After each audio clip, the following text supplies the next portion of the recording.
Hi hello నమస్తే welcome to our channel. ఈరోజు అయితే మనము రస్క్తో హల్వా చేసుకుందామండి.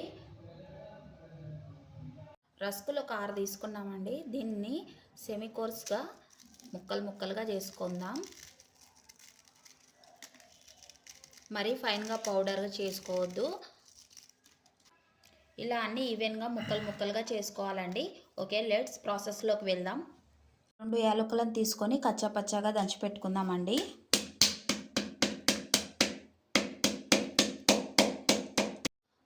స్టవ్ ఆన్ చేసేసుకొని ప్యాన్ పెట్టేసుకొని దాంట్లోకి అయితే మనము నెయ్యిని వేసుకుందాము. కిస్మిస్లను వేయించుకుందామండి. పొంగాయండి, తీసేసుకుందాం. ఇలా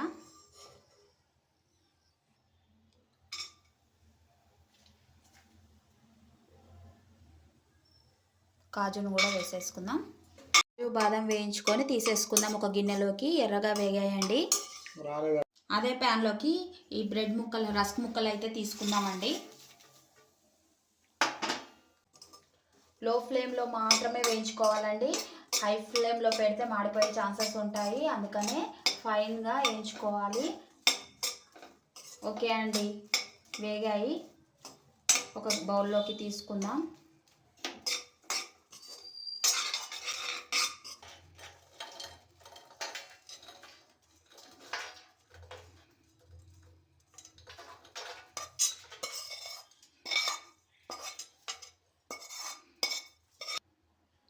ప్యాన్లోకి ఒక కప్పు రస్క్ ముక్కలు అయ్యాయండి. 1.5 కప్ వాటర్ పోసాను. ఇవి మరిగే వరకు వెయిట్ చేద్దాం.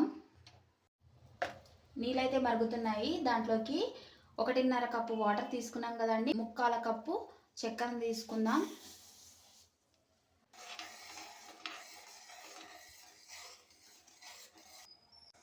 చక్కెర కరిగిందండి. తీగపాకం కాకుండా జిగురుగా ఉండేటట్టు చూసుకోవాలి. దాంట్లోకి యాలకుల పౌడర్ వేసుకున్నాము.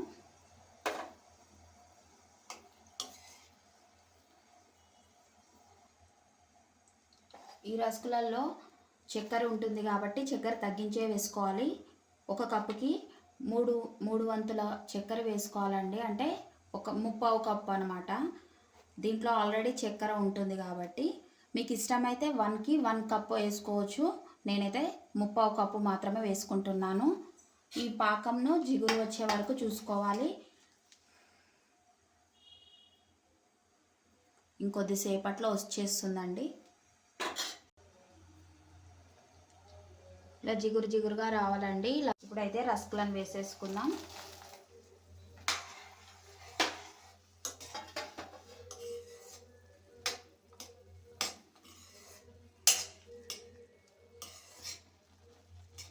నేనైతే ఫుడ్ కలర్ వాడట్లేదండి, ఇష్టం ఉంటే వేసుకోవచ్చు.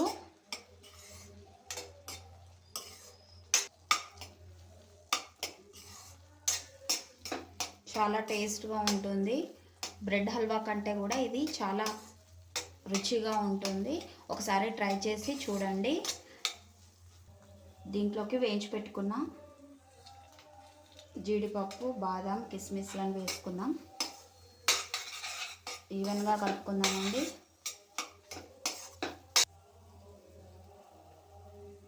కొద్దిగా నెయ్యి కూడా వేసుకోవచ్చు. ఓకే అండి, హల్వా అయితే రెడీ అయింది. బ్రెడ్ హల్వా. స్టవ్ ఆఫ్ చేసుకుందాం. సర్వింగ్ బౌల్లో తీసుకుందాం.